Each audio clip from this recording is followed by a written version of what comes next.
Hello paper crafters, I'm Sunny Sky and here's our card for today, and we're using a Celebration free set, coordinating dies, and some of our Peacock Designer Series paper.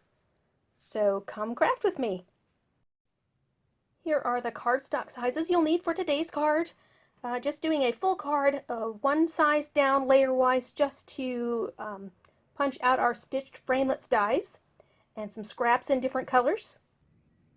We are doing some die cutting today, the stitched framelits dies, and this purple rich razzleberry section is going to be hidden behind the Designer Series paper layer, and so I'm simply punching these out of the center of that layer because that won't be visible. Also using the same dies in some crushed curry and some old olive. So I'll punch these out or run these through the die in all three colors. This is one of the projects we did for my monthly card club in March.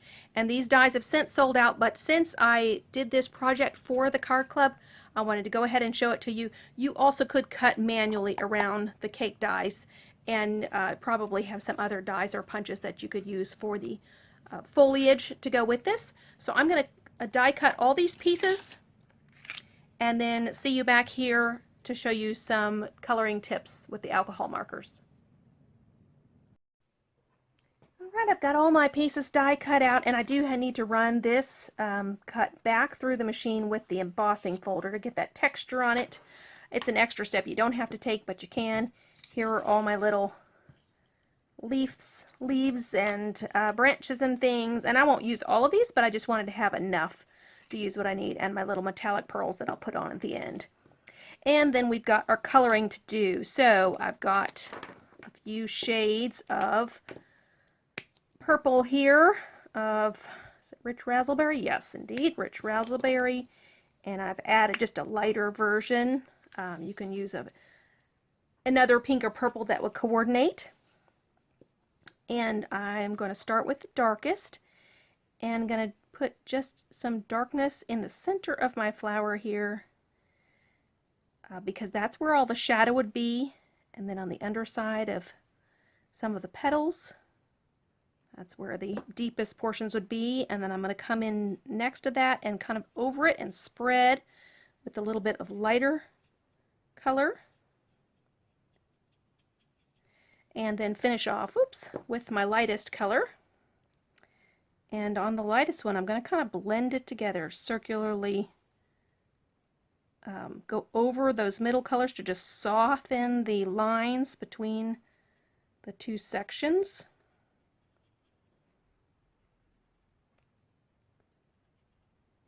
All right, and then if I feel like I need to get a little bit darker back in there, I'll go back in and add some darkness to it.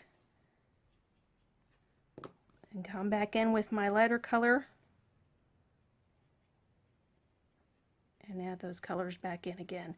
And you're basically figuring that what's in the center of the flower is not going to get as much sunlight, so it's going to be a darker color. And the petals that are down underneath are going to be a little darker as well. And I just do a few petals at a time so that I can do that blending before that color totally dries. And if you have lighter markers, you can always go back in, and when you go over them again, layer the color, it's going to get darker. So you can always make it darker, you just can't make it lighter. Well, we can. We have the color lifter a little bit. Alright, I'm going to add a little yellow center to that and then do some leaves. Let me go ahead and close these up. I want to show you the leaves, and then I'll come back off camera and do the rest of these flowers.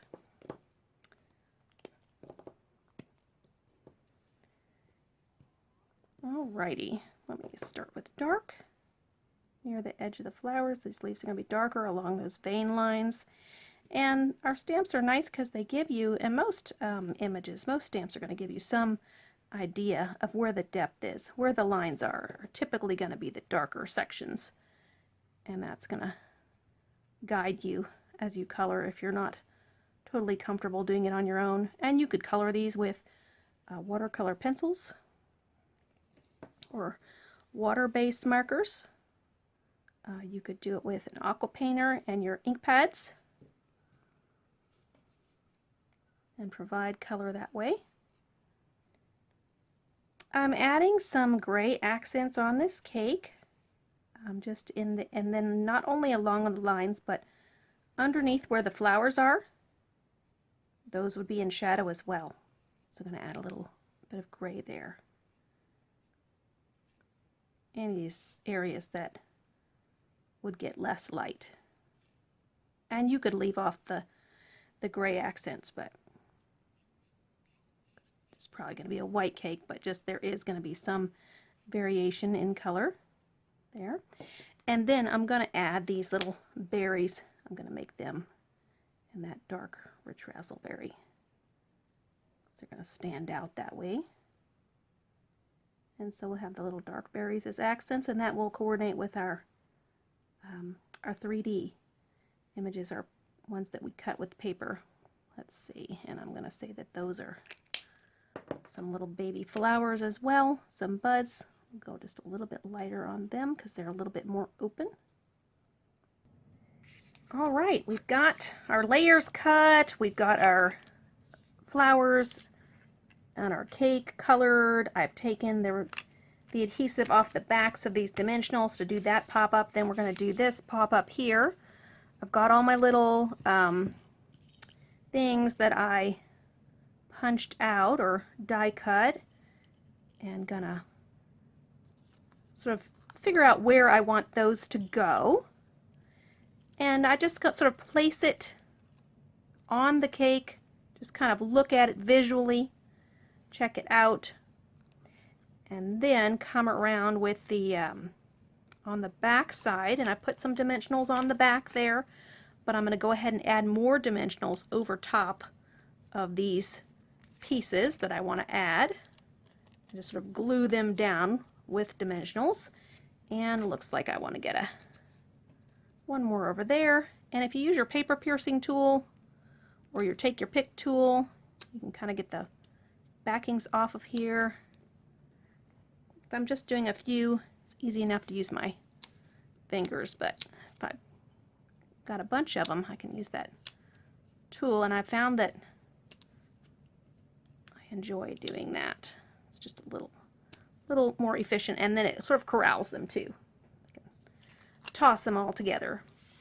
Okay, and we'll go ahead and add my cake to my card, and we'll get glue dot here.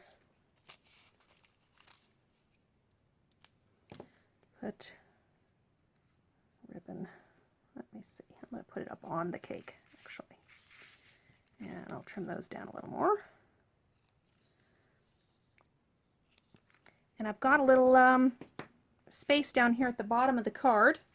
On my first one, the ribbon was down there near the bottom and kind of covered that space. On this one, it doesn't work so well when I've got my cake up higher, so change it up, and we'll do, these are not wanting to connect for me. There we go. We'll just put some of these little metallic pearls down here to add a little dimension there. They're so tiny that I like to have some kind of a little tool to get a hold of them, but not two at the one time there.